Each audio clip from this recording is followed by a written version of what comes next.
Vamos aprender? Aprender um pouco mais. Nós vamos tratar de um assunto hoje bastante interessante. É um assunto que é bem relacionado à liberdade das pessoas. O mundo vem melhorando e eu sempre disse que eu sou otimista de mão cheia. Eu acho que o mundo melhora a cada passo, a cada vez que se tira as algemas do braço, a cada vez que se tira os grilhões dos pés, a cada vez que as pessoas podem caminhar mais livremente e podem fazer aquilo que têm vontade. Na minha opinião, o mundo melhora. Lógico que tem regras, lógico que tem leis, e a gente precisa obedecer todas elas, mas a liberdade individual das pessoas precisa ser respeitada e precisa ser ensinada para as crianças que o mundo está se alterando e alterando para melhor. Nós vamos conversar hoje com a Cíntia Fernanda Machado, que é autora do livro Mamãe, Mamãe e Eu. Tudo bem com você, Cíntia? Tudo bem, Roberto. Tudo bem, telespectadores? Cíntia, esse livro é um livro polêmico, né? Sim, com certeza é um livro polêmico. É um assunto que poucas pessoas querem falar, né, a respeito. Mas você teve a coragem de ir em frente, pesquisar e tocar o barco. Sim, alguém tem que falar sobre o que ninguém quer falar, né? E me diga uma coisa, Cíntia, o que te levou a fazer um livro que fala de relações homoafetivas? Então, é um pouco curioso porque assim, eu não é o meu caso, né? Não tenho casos na minha família, mas tive casos nas escolas em que trabalhei, né? 2 escolas em que trabalhei que eu me deparei com essa realidade de crianças educadas por casais homoafetivos. Então eu comecei a observar, né, que havia uma certa estranheza por parte das demais crianças em relação àquelas famílias. E eu achei importante, eu achei que estava na hora de alguém falar sobre o assunto com as crianças, né? As crianças tinham um comportamento diferente das outras? Não a criança, mas as outras em relação àquela família diferente que se apresentava na escola. Né? Mas a criança, de uma maneira geral, ela não tem preconceito. A criança, ela começa a ter uma formação, digamos assim, de desrespeito a partir do ensinamento e da interferência dos pais. Sim, a criança, ela não nasce, segundo a minha visão, ela não nasce com nenhum tipo de preconceito, né? Isso não vem de dentro, vem de fora. É de fora para dentro. Então, o preconceito ele é ensinado pelo adulto. Então, quando os pais começam a colocar na cabeça delas as minhocas que existem na cabeça deles, sim, as minhoquinhas vão crescendo lá na cabeça da criança e ela começa a ter um comportamento já discriminatório. Sim, a criança ela aprende esse comportamento, né, preconceituoso, mas é uma coisa que vem de fora para dentro. E hoje está acontecendo bastante essa questão de relações homoafetivas, ou seja, casais de 2 mulheres ou 2 homens que têm filhos adotados ou não, que estão se mantendo na sociedade ou indo para a sociedade de cara aberta, como tem que ser. Hoje está aumentando esse número? Na realidade, eu não saberia dizer se está aumentando. Eu acredito que está se manifestando, que é diferente, né? Porque as pessoas estão se sentindo mais na liberdade de ser aquilo que elas são, né? E se mostrar na sociedade. Eu achei bastante interessante você falar assim, olha, eu não tenho nenhum caso na minha família e não sou homossexual e de repente você se atreve a escrever um livro desse que precisava ter um conhecimento profundo, fazer pesquisa ou de repente estar vivendo aquela situação. Até pensei que você tivesse esse caso, você fala não, então precisou de bastante pesquisa? Foi bastante observação, bastante pesquisa, bastante leitura a respeito. E mais foi motivado pela necessidade que eu vejo mesmo na sociedade de estar falando sobre o assunto com as crianças. Porque se a gente quer uma sociedade livre de preconceito, essa sociedade ela precisa ser educada desde pequena. Eu sempre disse, inclusive eu fiz um gibi uma vez, nós tratávamos sobre a questão do preconceito contra a pessoa com deficiência.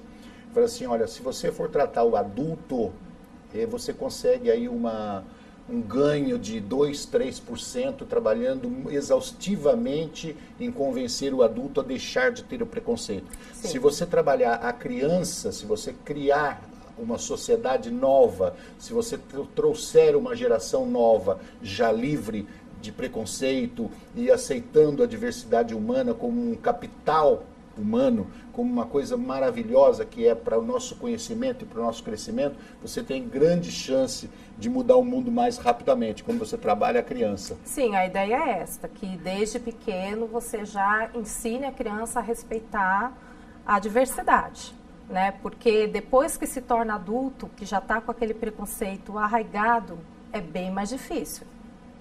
A Cíntia Fernanda Machado escreveu o livro Mamãe, Mamãe e Eu.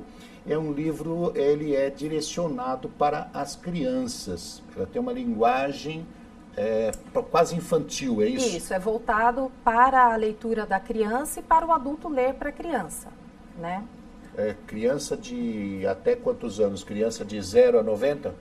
Olha, eu acho que ele é um livro adequado para todas as idades, na verdade, né? Porque se ele é um livro educativo, então você pode utilizá-lo para fazer a leitura para uma criança, mesmo sendo uma criança bem pequena, né?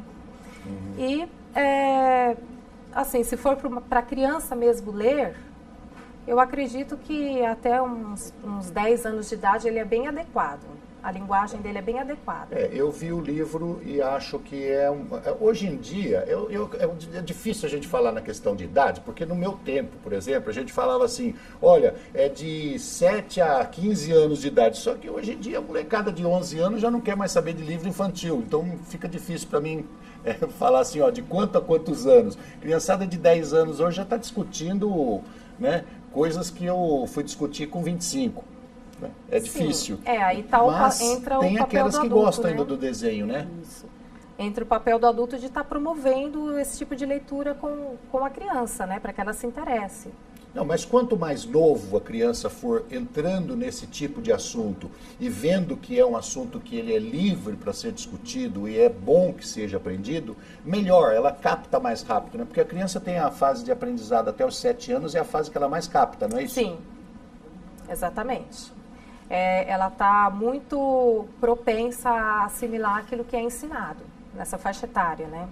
A partir do momento dos 7 anos, a criança já praticamente adquiriu sua personalidade? Sim. Sim, acredita-se que com 6 anos de idade ela já tenha uma personalidade praticamente formada, né? Mas há controvérsias em relação a isso também, né? Depois é só afinamento. Porque se você levar assim ao pé da letra isso de até os 6 anos de idade, a gente ia desacreditar de uma criança a partir dessa idade que não tivesse uma educação favorável, né? O que te levou a fazer um livro com bastante ilustração, como é o caso desse livro?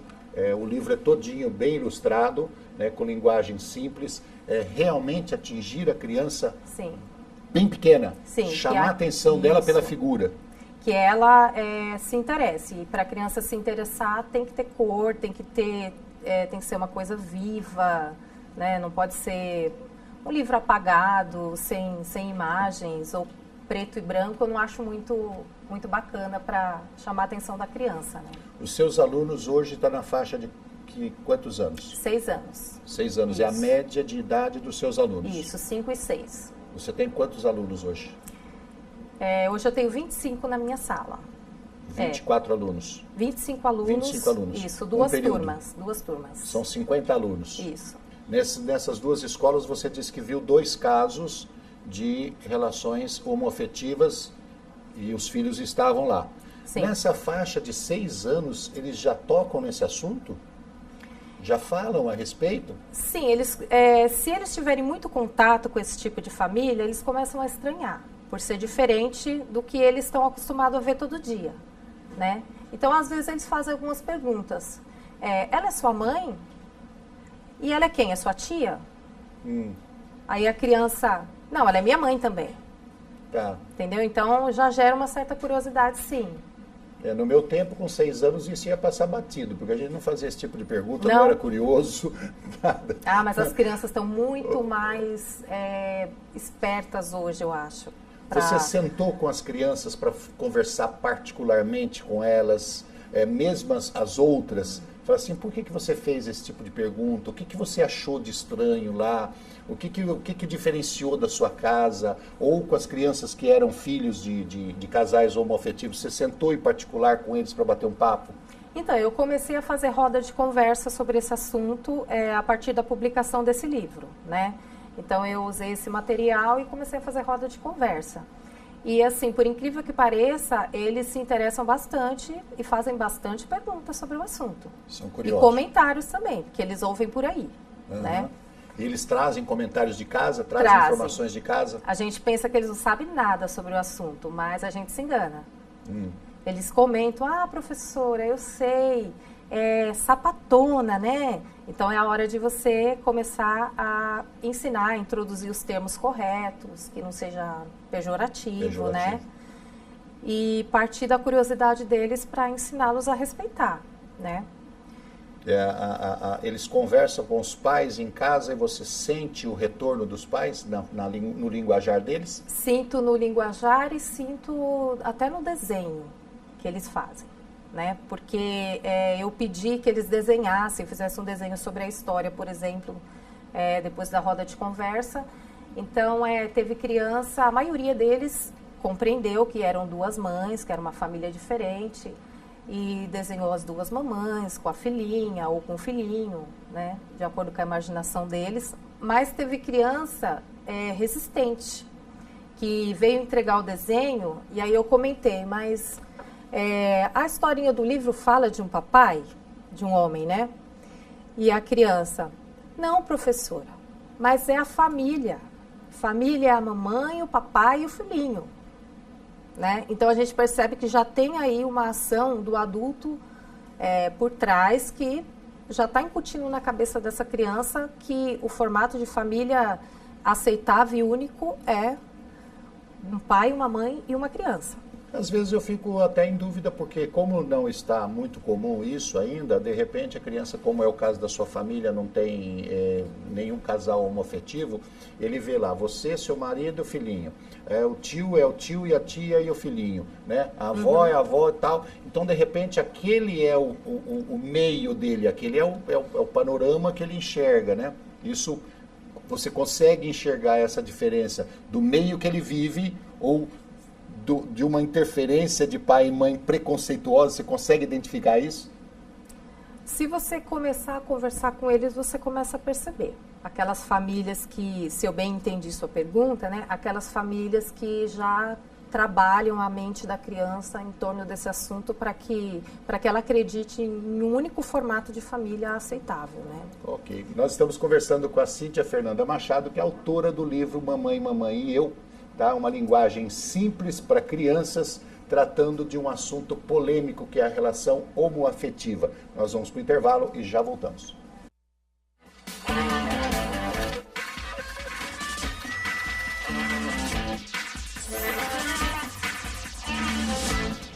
Estamos de volta com um capítulo à parte, hoje conversando com a autora do livro Mamãe, Mamãe e Eu, que é a Cíntia Fernanda Machado.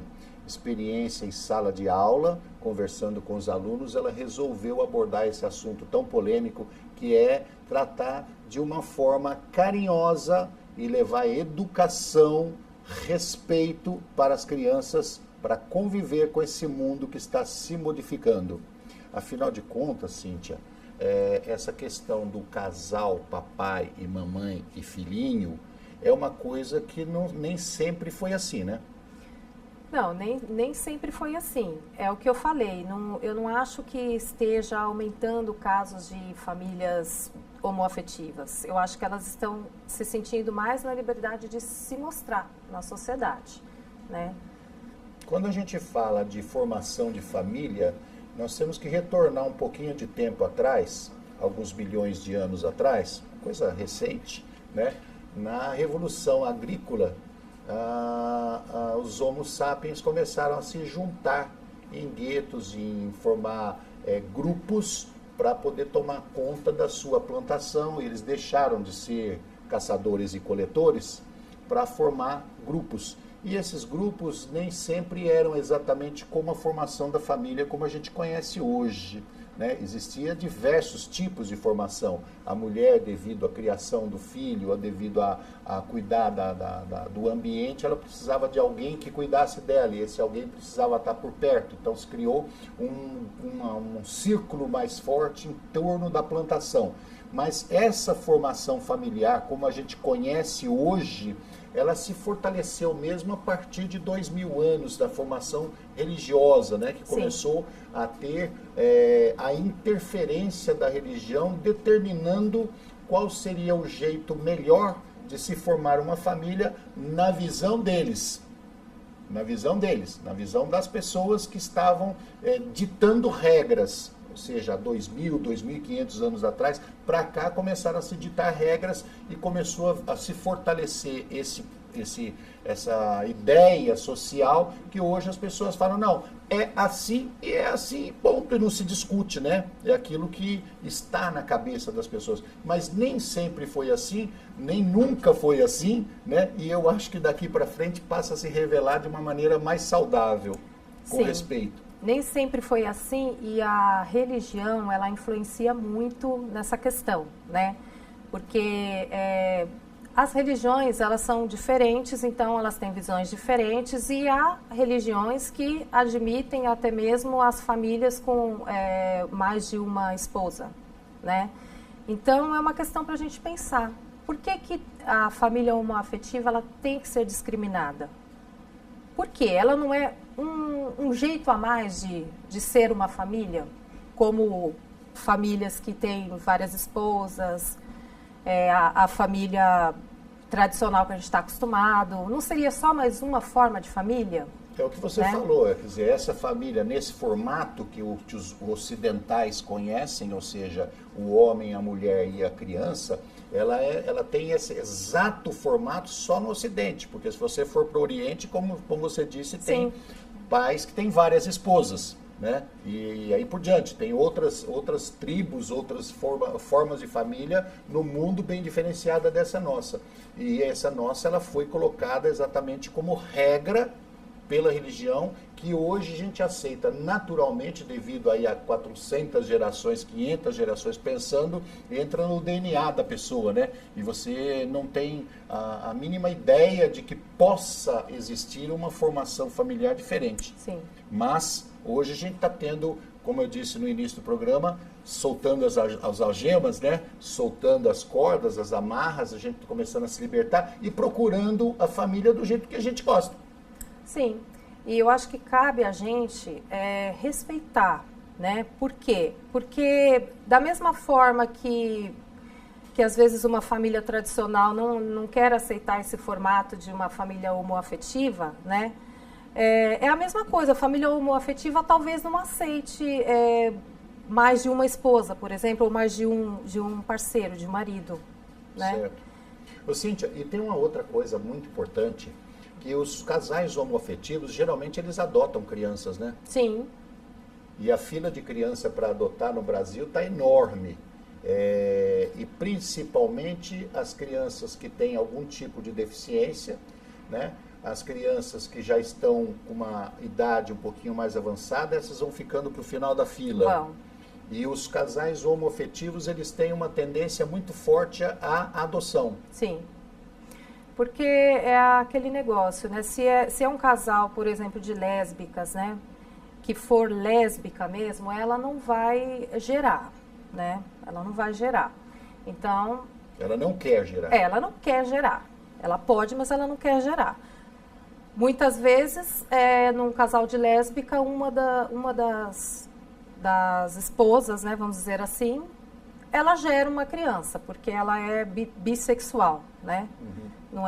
Ela não é somente lésbica, ela é bissexual. Tá, mas o caso, eu considero que é uma ação sensacional dos casais homoafetivos adotar crianças.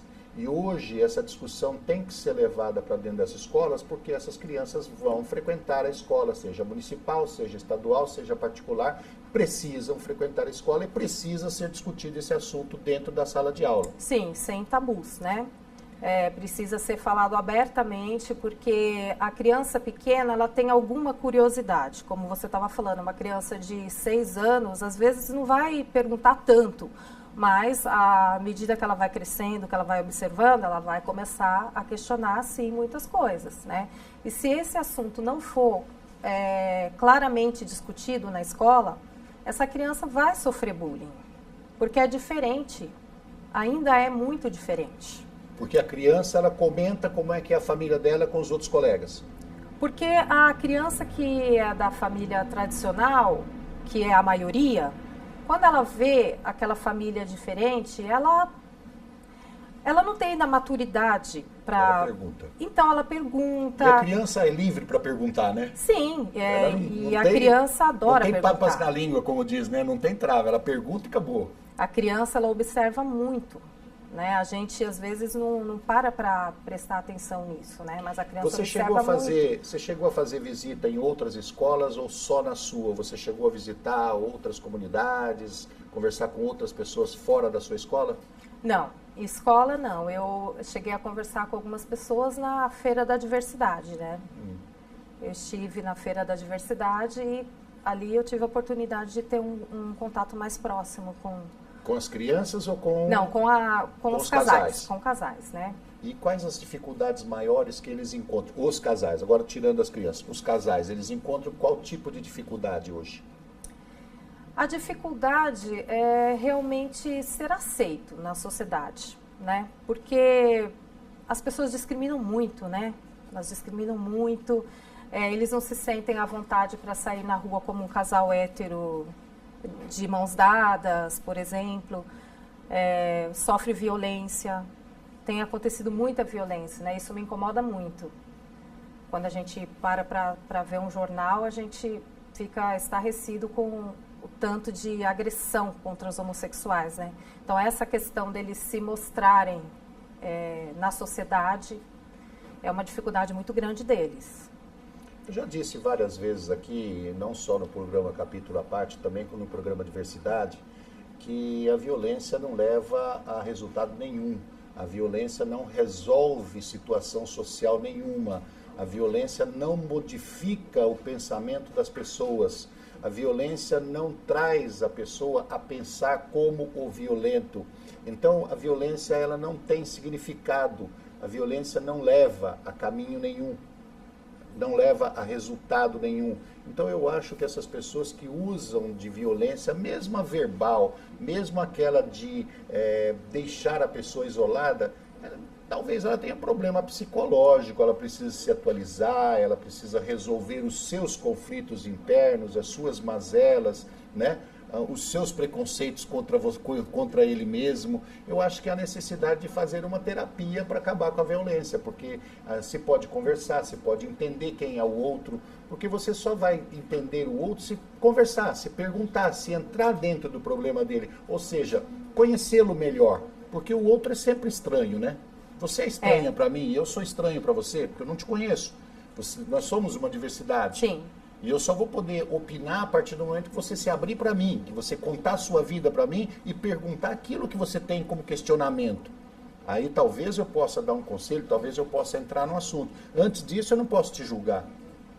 Sim, eu sempre digo que a gente não precisa necessariamente concordar com o comportamento do outro, mas é obrigação a gente respeitar o comportamento do outro, né? Até compreender. Muitas vezes a pessoa não compreende, né? Eu, por exemplo, eu sou hétero e eu não consigo entender como que uma mulher pode não gostar de homem, entendeu? Porque para mim é tudo de bom, né? Então, assim, é um exemplo só que eu estou dando. Mas não é porque eu não compreendo aquele gosto que eu não sou obrigada a respeitar, eu sou obrigada a respeitar, né? Então, o mal da sociedade é a falta de respeito mesmo. Não é nem você não concordar. Você não concordar, você não está desrespeitando. Ok. Né? Cíntia, o livro está à venda? Sim. Em quais editoras, em quais lugares? Está na livraria da editora Alprint, né? Que é onde eu publiquei o livro. Está na Cultura, né? Livraria Cultura e na Martins Fontes. Certo. Pode comprar via internet, normal? Sim. Pode comprar Ok. através do site. Nós estamos conversando com a Cíntia Fernanda Machado, que é autora do livro Mamãe, Mamãe e Eu, que é um livro gostoso de se ler, todo ilustrado, com linguagem bem infantil, para abordar um assunto polêmico e trazer amor e respeito pelas pessoas de uma maneira geral. Cíntia, obrigado pela sua presença no nosso programa. Obrigada pela oportunidade de dar visibilidade ao assunto. Agradeço muito. Obrigado a você de casa que esteve conosco no programa Capítulo à Parte. Nós te esperamos na próxima semana. Um abraço e até lá.